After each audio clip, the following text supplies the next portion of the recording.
안녕하십니까. 한겨레 캐스트 2013 시간입니다. 진행을 맡고 있는 정재권입니다. 요즘 뉴스의 중심 인물은 단연 북한에서 숙청당한 장성택 노동당 행정부장입니다. 김정은 조선노동당 제1비서의 후견인으로 불렸던 장성택의 숙청은 충격이 아닐 수 없습니다.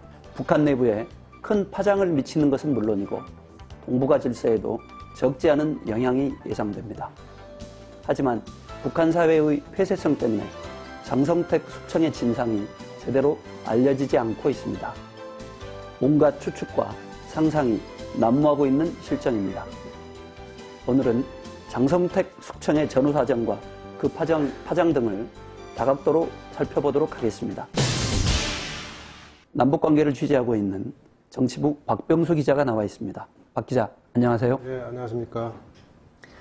장성택의 숙청, 조선노동당 정치국 확대회의에서 체포되는 장면이 공개되면서 공식적으로 확인이 됐습니다. 매우 이례적이죠. 대체적으로 공개된 사례는 없고, 이제 나중에 발표하거나 이렇게 해서 발표 안 할 때도 있고, 이렇게 공개한 거는 아무래도 이제 완전히 공식화 시켜서 제기에 싹 마저 이제 잘라버리겠다. 이런 뜻이 아닐까 이렇게 판단이 되고요. 재밌는 거는 이제 그 회의가 열린 시점입니다. 회의가 그 보도를 보면 이제 8일 일요일 날 열렸다고 돼 있어요. 근데 사실 장성택의 측근인 이용하나 장수길이 처형됐다고 알려진 거는 그 11월 중순, 하순 이렇게 돼 있습니다. 근데 통상적으로 우리가 생각해 볼 때 우두머리를 제거하지 않고 그 곁가지를 먼저 제거한다. 이거는 이제 상식적으로 좀 이상하거든요. 그러니까 아마 장성택을 그때 이미 체포했고 8일날 회의에는 이제 체포된 상태에서 아마 끌려 나온 게 아닌가 이렇게 생각됩니다. 그래서 이제 쇼케이스로 그 공식 비판을 받고 이런 장면들을 보여주면서 이제 공식화하는 그런 게 아닌가라고 판단이 됩니다. 장성택이라는 인물에 대해서 짚어보지 않을 수가 없을 텐데요. 알려지다시피 북한 권력의 2인자 아니었습니까? 장성택은 이제 기본적으로 장성택이 갖고 있는 힘은 장성택이 이제 그 김일성 일가의 인척이다라는 데서 이제 올 수 있을 거예요. 실제 이제 최고 권력자 김정은 제1비서의 고모부고 이런 것들이 이제 장성택이 힘을 갖게 된 기본 배경일 테고요. 실제 이제 장성택이 맡고 있는 직책만 해도 한 8개, 해임되기 전에 맞았던 게 8개 직책이었는데 그 보면 되게 이제 당하고 이제 군, 권력의 핵심 기구들의 이제 그 두루 걸쳐 있는 거죠. 이제 보통 주목하는 거는 이제 당 행정부장을 많이 주목을 해요. 이제 당 행정부라는 곳이 국가안전보위부하고 인민보안부를 관장을 한다고 합니다. 근데 이제 이 기구들이 우리로 치면 국정원하고 경찰, 검찰. 그러니까 그 핵심 기구죠. 정권 유지의 핵심 기구들의 사법적 그 이제 역할을 하는 부서와 정보 역할을 하는 부서를 동시에 쥐고 있는 거니까 엄청나게 힘이 센 거죠. 근데 원래 편제는 이 두 기구가 국방위원회로 돼 있어요. 국방위원회 소속인데 당위의 국가니까 이제 그쪽 용어로 하면 이제 당적 지도를 하는 기관이죠. 당 행정부장이 이제 당적 지도를 하는 걸로 돼 있고. 그래서 실제 장성택 제목 가운데 이런 게 있어요. 조선중앙통신이 9일날 이제 발표한 데 보면 장성택 일당은 사법검찰 인민보안기관에 대한 당적 지도를 약화시킴으로써 제도보위, 정책보위, 인민보위 사업에 엄청난 회독적 효과를 끼쳤다 이런 표현이 있거든요. 원래 당 행정부라는 거는 사실 좀 탈이 많고 그랬던 모양이에요. 탈도 많고 북한에서도. 그래서 50년대 중반쯤에 생겼는데 그게 이제 조직지도부 산하기관이기도 했다가 또 어떨 때 조직지도부가 너무 과해지면 이제 또 독립기관으로 했다가 이렇게 했던 모양이에요. 근데 이제 잘 아시겠지만 장성택이 2004년에 이제 조직지도부 일부 부장을 하다가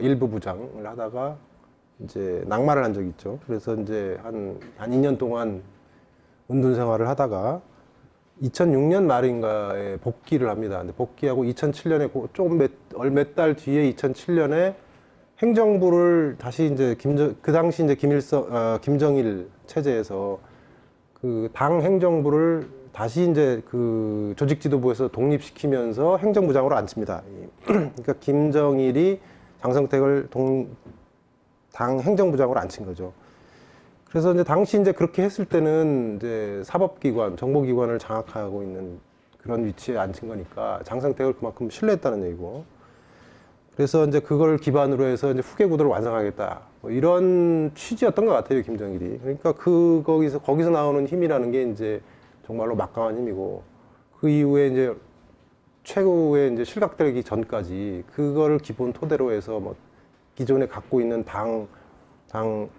국방위원회 제1부위원장이라든가 뭐 그다음에 뭐 인민군 대장이라든가 이런 군 쪽에도 뭐 그렇고 자기들 사람들을 쭉 심으면서 그다음에 중국과의 교류에서 경제 투자 이런 것도 장성택이 전담하다시피 했거든요. 근데 그런 쪽에 자기들 사람들 계속 심으면서 세력을 확대해 온 게 아닌가 이렇게 판단이 됩니다.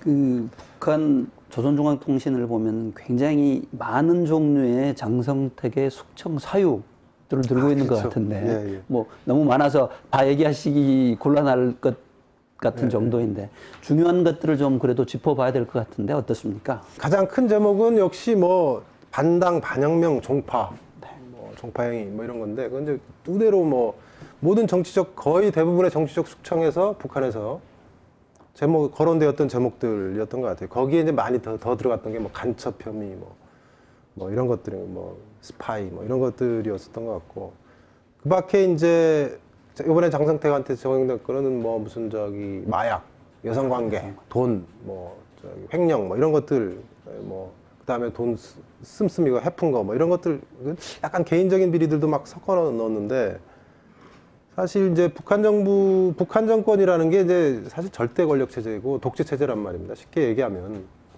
옛날 말부터 뭐 절대 권력은 절대 부패한다. 이런 말이 있죠. 실제 북한 내부, 지도부 내부의 부패가 잘 드러나 있지 않지만 추정컨대 아마 상당히 만연해 있는 것이 아닐까 이렇게 추정이 됩니다. 그래서 그런 걸로 보면 사실 뭐 비리 혐의로 잡기 시작하면 거의 걸리지 않을 사람이 없을 거예요. 그러니까 그런 점에서 뭐 개인 비리로 잡았다는 건 조금 잘 안 맞는 것 같고 어쨌건 장성택의 숙청은 그러니까 당연히 뭐 정치적 배경에서 봐야 되는 거고 권력 관계, 권력 싸움 뭐 이런 걸로 봐야 될 거라고 판단이 됩니다. 그런 점에서 이제 권력 관계가 뭐 어떻게 해서 작용해서 했냐가 좀 관건인데 보통 이제 절대 권력이라는 게 어쨌건 권력 유지를 위해서는 다양한 수단들이 있는데 그 중에 이제 뭐 대표적인 걸 얘기하면 일단 도전 세력에 대해서는 뭐 엄중한 처벌을 해서 본보기도 삼아야 되고 그 다음에 실제 이제 그 운영에서 이제 뭐 자기 뜻도 관철해야 되고 뭐 이런 것들이 아닐까 싶어요. 그래서 이제 실제 뭐 김일성 주석이 이제 권력을 장악하는 과정에서도 50년대, 60년대 보면 뭐 박헌영을 비롯한 남로당 숙청, 뭐 그다음에 뭐 연안파, 예, 그다음에 소련파, 그다음에 갑산파, 뭐 굉장히 많이 있었거든요. 그런 것들을 보면 이제 역시 권력은 특히 뭐 절대 권력이니까 이건 나눌 수가 없는 거죠. 그러니까 이제 엄청나게 그 숙청을 했던 것이고, 게다가 이제 장성택은 어쨌건 친인척이란 말입니다. 인척이죠, 정확하게는. 인척인데 숙청했다. 이거는 이제 뭐 하여튼 성역이 없다, 숙청에. 까불면 다 죽인다. 친척이든 뭐든 뭐 이런 경고성도 있는 것 같고. 다만 김정은 시대에 들어와서 조금 이제 눈여겨볼 대목은 아마 제 생각에는 숙청된 사람들의 면면이에요. 근데 제일 이제 처음에 큰 숙청 사건이 뭐냐면 이영호. 예, 당시 군 참모총장이었어요. 참모장. 우리로 치면 뭐 참모총장하고 비슷한 거긴 한데 거기는 국방장관이라는 게 이제 무력부장이라는 게 사실 그 의미가 없거든요. 그런 점에서는 사실 군 1인자인데 당시 실제 이제 군부 최대 실세라고 했고, 그 다음에 이제 날아간 사람들이 우동측 국가안전보위비 제1부장, 김정각 군청정치국 제1부국장, 이런 사람들입니다. 이 사람들이 이제 공통점이라는 게 뭐냐면 김정일 사망 때 영구차를 호위했던 8명 가운데 예, 거기에 이제 포함되어 있던 사람이고, 그러니까 아버지 김정일이 권력 핵심 사례로서 그 권력 이양기를 잘 관리해서 후계 체제를 완성할 수 있도록 권력 핵심에 박아놓은 사람들인 거죠. 그러니까 김정은 입장에서 보면 아버지 사람들인 거고, 그러니까 이 사람들을 다 갈아서 내 사람으로 바꾸는 과정의 큰 맥락이 있었고, 그 마지막이 이제 장성택이 아닌가 지금. 장성택이 역시 이제 그들 중에는 제일 센 놈이어서 마지막 이제 그 힘을 모아가면서 이제 결국 마지막에 친 것이 아닌가, 이제 이렇게 이제 판단이 돼요. 김정은 1인 지배 체제, 그 체제가 강화될 것이다라고 하는 전망에는 뭐 이견이 없는 거 아니겠습니까? 그런 것 같습니다. 뭐 그때 이제 뭐 보도나 뭐 지금 쭉 나오는 보도나 이런 걸 보면 계속 주장하는 게 뭐 하나의 영도 중심, 당의 유일적 영도 체제, 뭐 경애하는 김정은 동지의 영도, 뭐 전부 김정은 제1비서의 절대 권력, 절대 권위 이 얘기거든요. 백두열통 뭐 이런 얘기들이 계속해서 나오는 거는 이제 계속 그 어떤 이데올로기적으로 이제 주민들을 세뇌시키는 거이기도 하고, 그만큼 이제 당 내부나 뭐 그다음에 북한 지도부 내에서 김정은 체제의 절대 권력에 대한 어떤 합의 같은 것들이 좀 있는 거 아닌가, 뭐 이제 이렇게 판단이 됩니다. 그래서 아마 그쪽으로 이렇게 계속 갈 걸로 판단이 됩니다. 이번 사건이 이른바 북한 김정은의 대내외 노선 어떤 변화를 미치게 될 것이냐, 우리로서는 대단히 뭐 중요한 대목일 텐데요. 무엇보다 특히 이제 대외 개방, 이제 뭐 동북아 정세가 불안하기 때문이기도 하지만 어쨌든 한반도의 긴장 완화라든가 어떤 뭐 평화적 공존을 위해서는 북한의 어떤 대외 개방 꼭 필요하다라고 하는 공감대는 뭐 주변국들은 물론이고 우리 내부에도 있는 거 아니겠습니까? 어떻게 보십니까? 우리나라 정부도 그렇고 이제 미국도 그렇고 북한의 개방에 대해서 기대가 크죠. 그렇게 했으면 좋겠다라고 많이 생각을 해요. 그렇게 해야 개방으로 가야 이 북한 사회가 핵 문제나 뭐 이런 것들도 그 개방된 시각에서 국제적 뭐 스탠다드랄까요? 뭐 이런 거에서 풀어가서 문제가 잘 풀릴 것이다. 이제 뭐 이렇게 좀 보는데, 북한이 그럼 우리가 생각하는 그런 개방으로 갈 거냐? 그건 아직도 그건 알 수가 없습니다. 그러니까 북한이 이제 장성택을 숙청하기 이전에 이미 그 개혁 조치들을 몇 개 했어요. 뭐 경제 특구를 각 도마다 하나씩 둔다거나, 그다음에 관광 사업을 일으키기 위해서 여러 가지 투자를 한다거나, 그리고 계획도 발표하고 뭐 했는데, 그런 것들이 갖고 있는 북한 체제 내에서의 뭐 어떤 의미나 뭐 이게 정말 전면적인 개방으로 가는 어떤 그런 신호탄이냐 뭐 이렇게 보는, 그거는 학자들마다 사실 좀 시각도 다르고 뭐 이렇긴 해요. 근데 제가 보기에는 약간 좀 신중해야 된다, 그렇게 딱 보기에는 좀 어렵다 이런 생각이 듭니다. 이제 실례로 이제 이번에 이제 사건, 장성택 사건에 났을 때도 조선중앙통신이 이제 9일날 보도를 보면 몇 가지 좀 시사점이 있어요. 근데 그 뭐라고 그랬냐면, 장성택의 제목 가운데 이런 표현이 있습니다. 나라의 귀중한 자원을 헐값에 팔아버리는 매국 행위를 함으로써 주체철과 주체비료, 주체비난론 공업을 발전시킬 때에 대한 위대한 수령님과 위대한 장군님의 유언을 관철할 수 없게 했다, 이렇게 표현했거든요.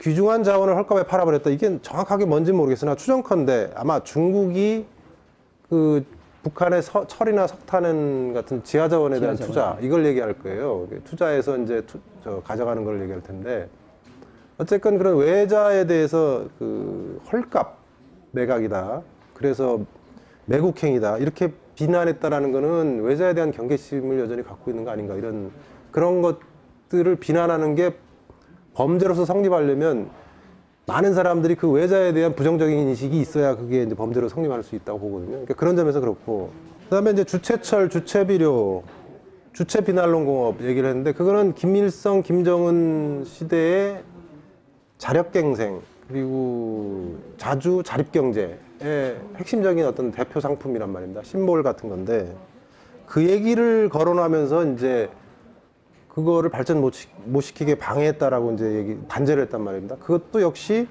여전히 자립경제라는 그런 어떤 과거의 유운에 대한 어떤 그 기대가 있고, 그건 뒤집어 얘기하면 개혁개방에 대해서 그만큼 부정적인 인식이 남아있다, 뭐 이런 생각을 우리가 유추해서 해석할 수 있지 않을까, 이렇게 보이고요. 또 하나 이제 장상택에 대해서, 당이 제시한 내각 중심제, 내각 책임제 원칙을 위배해서 경제사업과 인민생활 향상에 지장을 줬다, 이것도 제목이거든요. 네.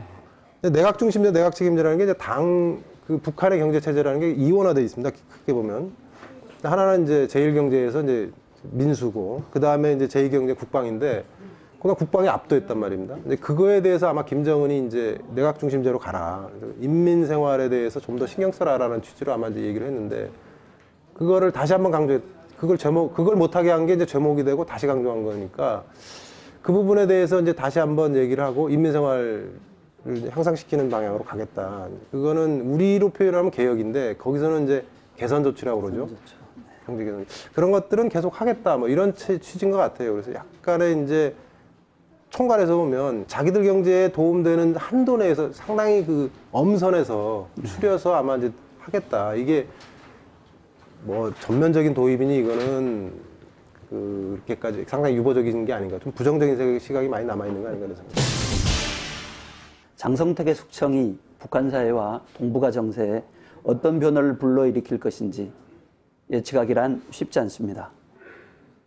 김정은 체제의 안정성과 노선에 큰 영향을 주지 않을 것이라는 게 대체적인 관측이지만 위기 요인이 발생하지 않도록 상황 관리에 더욱 신경을 써야 합니다. 염려스러운 대목은 장성택 숙청이 군부의 입김 강화로 이어질 가능성입니다. 장거리 로켓 발사, 핵실험 강행 등을 추진한 군부의 목소리가 커질 경우 북한의 대외 정책이 강경적으로 흐를 수 있습니다. 이렇게 되면 북한 핵 문제를 논의할 육자회담의 재개가 어려워지는 등 동북아 안정에 부정적 기류가 형성될 소지가 적지 않습니다. 하지만 남북관계가 사실상 단절돼 대북한 지렛대가 없는 우리로선 영향력을 행사하기가 매우 어렵습니다. 매우 아쉬운 대목이 아닐 수 없습니다. 남북관계의 조속한 복원, 이런 조처들을 통해 정부가 냉철하고 현명하게 현재의 상황을 대처해 나가야 할 것입니다.